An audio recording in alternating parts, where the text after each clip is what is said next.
Hi, you guys. It's Yaz, and today I'm going to talk about 7 ways God punishes the narcissist. So, let me get into this because a lot of people don't realize that in life, you reap what you sow, and a narcissist will definitely reap what they sow, okay? How you live in this world is going to affect you later on. And this is what a lot of people don't realize. People that are older, that have lived life, they realize it because they've seen it in other people. But I'm going to get into 7 ways God punishes that narcissist. Number 1, what a lot of people don't realize is that the narcissist is never happy, never satisfied, never fulfilled. Narcissists are always trying to reach for something else, okay? This is why one supply is never enough for the narcissist. They're constantly trying to fill in that emptiness within themselves. They need more, more, more. Why? Because a narcissist doesn't appreciate what they have. It's not good enough for them. See, when you really look at it, from a psychological point of view, the narcissist is extremely, extremely insecure. They have a very, fragile ego. They never feel like anything is enough. They're also very envious and jealous people. They're envious and jealous of anybody that has more than them, all right? So, a narcissist, they're never going to be happy. They could be doing really well for themselves, and it's never enough. They could have a great partner.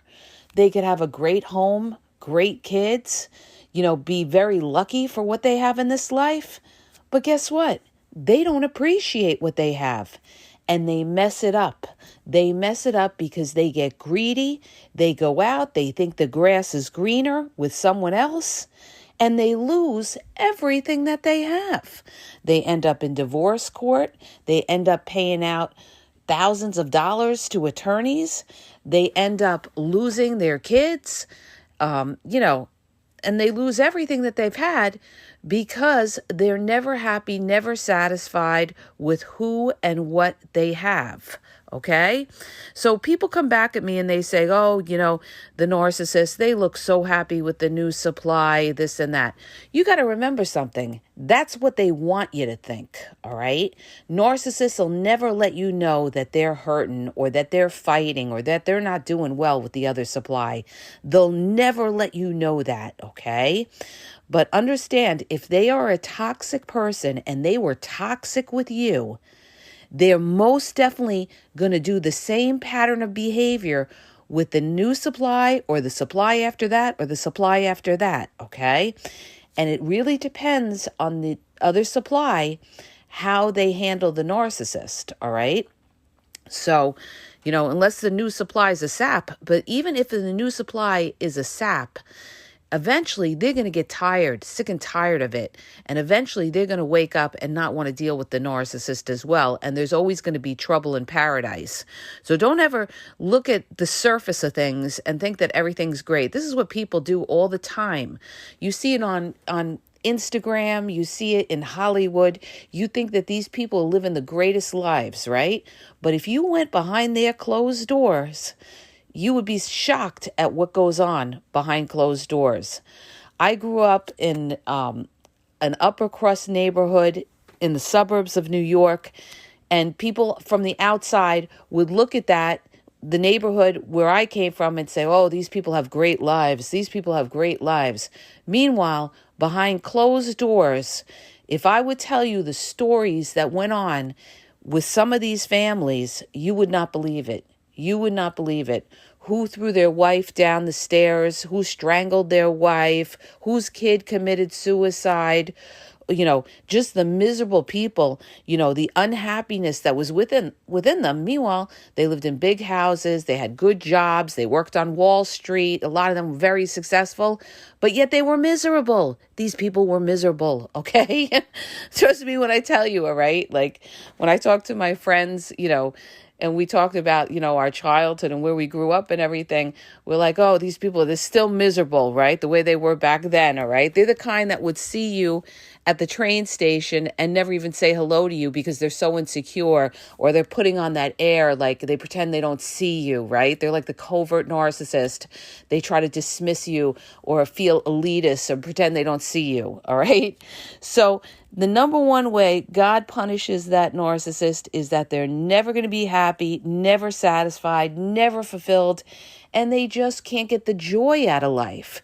They can just never appreciate what and who they have, okay? Let me just add this, because this is a very important point that a lot of people don't realize.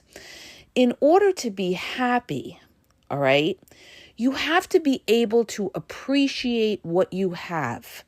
And you don't know, until you lose what you have, what you had, right? Because it could be taken any day. And that could be something like, God forbid, your health. All right. You don't realize what you have till you lose it. And people, you have to appreciate every day what you have, because you just don't know what tomorrow can bring and how you could lose it. And narcissists definitely don't appreciate what they have. Now, moving along, you guys, I'm going to try to get through this podcast because I've gotten no sleep. This is the life of living with autism. Next way that God punishes the narcissist. They get sick, okay? A lot of narcissists get sick. All the narcissists that I knew, they all ended up with sick. They all had something going on with themselves, all right? Who had sleep apnea, who had high blood pressure, who had a stroke, who had a heart attack, who had all these different issues going on. They get sick because they live reckless lives, all right? They abuse their bodies in every way, and their body's going to kick back and punish them, all right? You have to take care of yourselves. And narcissists, because of the way they live, they're always going. They're going from one supply's house to another supply. They're not resting. Narcissists are always on the go. They're always, they need that excitement. So what's that going to do? That's going to kick back and that's going to, affect their body, and they're going to eventually run themselves down, all right? They're going to run themselves down and they're going to get sick, all right? Next way that God will punish the narcissist, accidents. You know how many narcissists get into accidents, all right?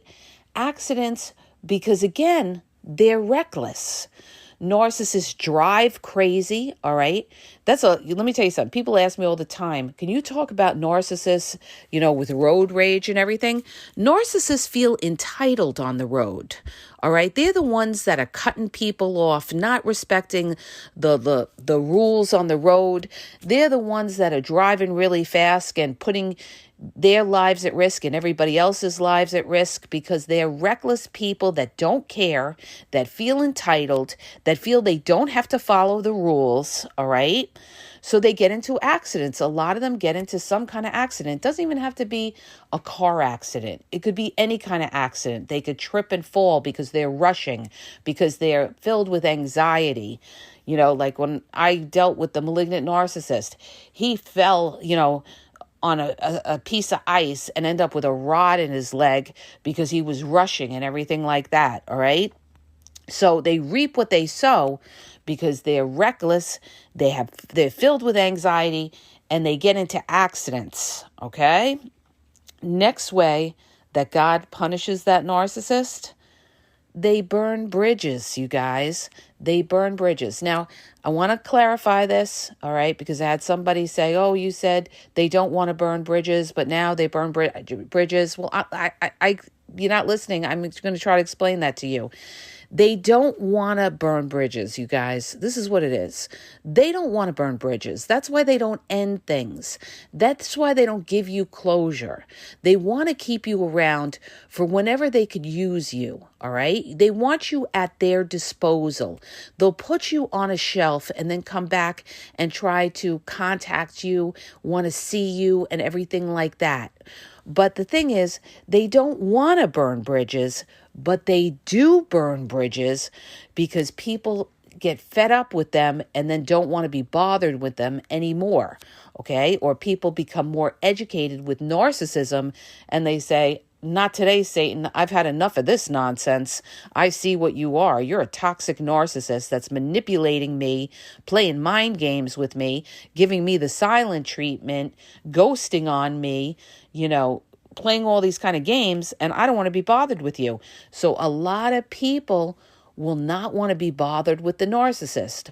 And the narcissist ends up alone later on in life. They end up alone later on in life because they've burnt so many bridges with people, and now nobody wants to be bothered with them unless, there's always the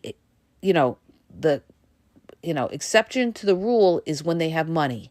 When they have money, there will always be gold diggers around or other narcissists who will be around them vying for their money, okay?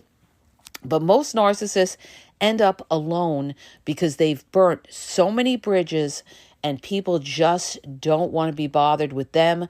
They're nonsense. They've hurt people. Narcissists have hurt people. So people don't forget that. Not everybody is forgiving, all right? Not everybody is forgiving. And people have had enough, and they just don't want to deal with the narcissist. So their list of options gets smaller and smaller and smaller, and it gets harder as they get older, because as they get older, it gets harder. Because what a lot of people don't realize, and especially the younger people, the options that you have when you're younger, you will never have those options again when you're older. When you get older, it gets harder. It's just a fact. It's just part of life. The dating pool gets harder, okay? It gets harder because now you're dealing with people that have, you may be dealing with more damaged people that have been divorced, people that have a chip on their shoulder, you're dealing with kids, all right? It's a whole other ball of wax, okay? Whole other ball of wax. So narcissists, they burn bridges and things will get harder for them as they get older. Next way that God will punish that narcissist, and this is so true, their kids will not want to know them, okay? Their kids will not want to know them unless they have money, okay? And you're dealing with a child who's a narcissist, who's after that narcissist's money. But kids, remember, kids are very perceptive. Children are very perceptive, and they remember what that narcissist did to them, how that narcissist treated, their mother or father, or how the narcissist treated them, how the narcissist abandoned them. They don't forget these things. And later on, the narcissist, when they get older and they can't get all that supply that they used to have when they were younger, then all of a sudden, they're trying to reach out to their kids and they want to be a part of their kids' life, right? Now, all of a sudden, they want to be a family man or family woman, right? Well, not today, Satan, because you know why? Because you reaped what you sown, all right? You reaped what you sown because you weren't there for your kids. You left all the responsibility to the other parent to do everything, and you went out and you were selfish. Okay? And those kids are going to remember that. This is why a lot of people, they'll come back to me and they'll ask me, people that have children, and they'll ask me about this.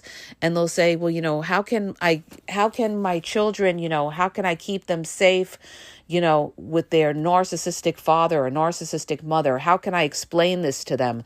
And I tell them all the time, number one, get them into therapy. Okay? Get a child that's been through, a divorce or something like that with a narcissist, get them into therapy because they may be holding in a lot of feelings that they can't even tell you. So it's always better to have make sure they're a good therapist. There's a lot of bad therapists out there, you guys. Get them good therapists. I got my kids all therapy, all right? And it really helped them. But make sure you vet out and get a good therapist because some therapists, a lot of them, really stink. You got to weed out, get yourself a good therapist. Have your kids be able to talk to somebody and it will help them.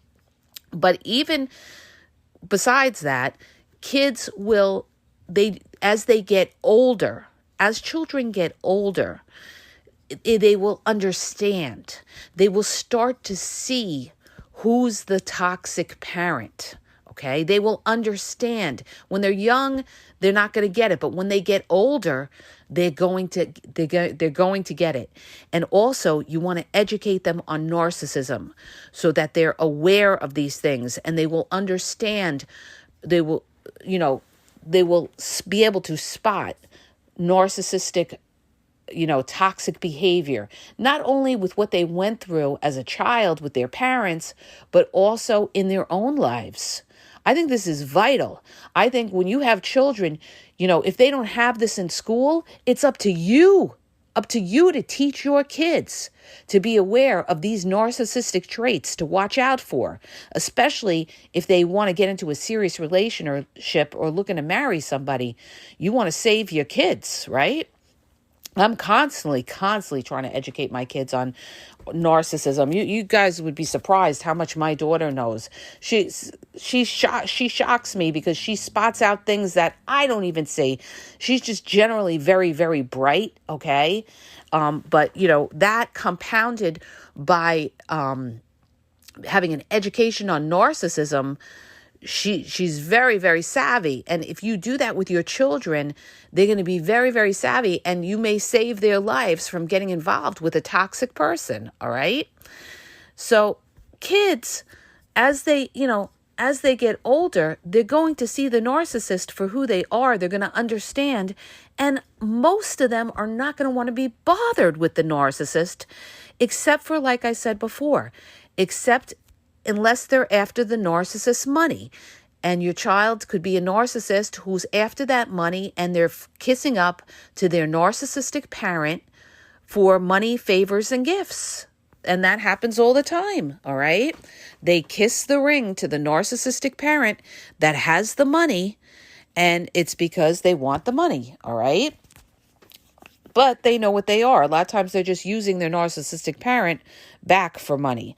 Now, moving along on ways God punishes the narcissist. Okay, this one, you guys, they end up broke or in jail. Okay, they end up broke or in jail.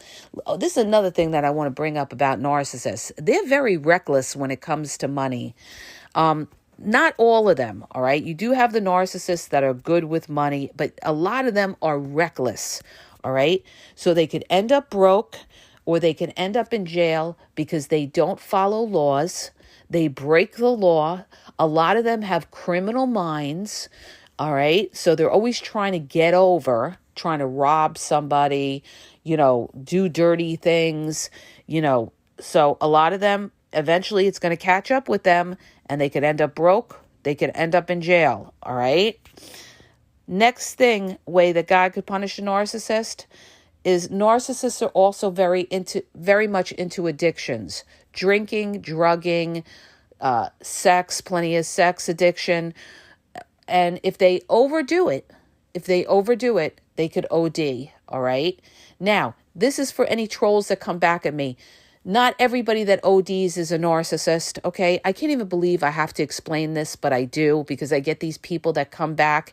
It's like with the STD podcast that I did. I had somebody come back with a comment and said, well, somebody could sleep with 1,000 people and not get an STD, and then sleep with one person and get an STD. So I don't agree with that. Yeah, that's true, but the big but, okay, is that the probability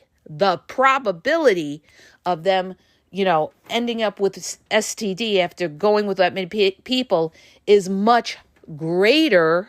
The probability is greater if they sleep with 1,000 people than if they slept with one person. Okay? I mean, common sense. Common sense. All right.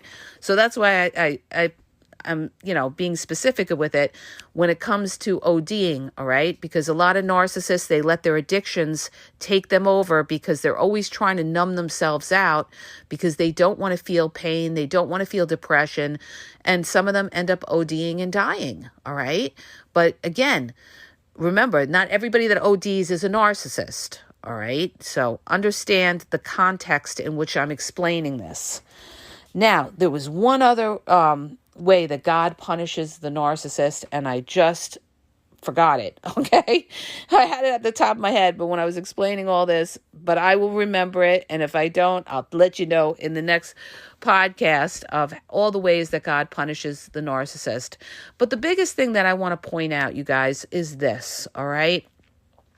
The decisions you make in your life will affect you later on in more ways than one. It will affect your health. It will affect your finances. It will affect your children. It will affect basically your overall outcome in life. And this is something that narcissists don't think about. Narcissists are not about the long game. They're about the short game. Okay, the short game. And that's why narcissists end up in a bad place later on. And understand that it's not necessarily God that's punishing the narcissist. It's that the narcissist did it to themselves. They reaped what they sown, and they didn't follow the laws of life, okay? And they pay for it later on, all right? And that's what happens to the narcissist. So I hope that helps you. I'm so glad I got through this podcast. I didn't think I would, all right? Because, it's just a high traffic house I live in, you guys, high traffic, and it's very hard to record. So I hope you guys have a great day. If you like the podcast, please click the subscribe, share the podcast. If you're looking for confidential coaching, check out the link in the bio at askgaz.wixsite.com/thegameexposed. Check out my YouTube. Everything, I lay it down on YouTube at the Game Exposed podcast.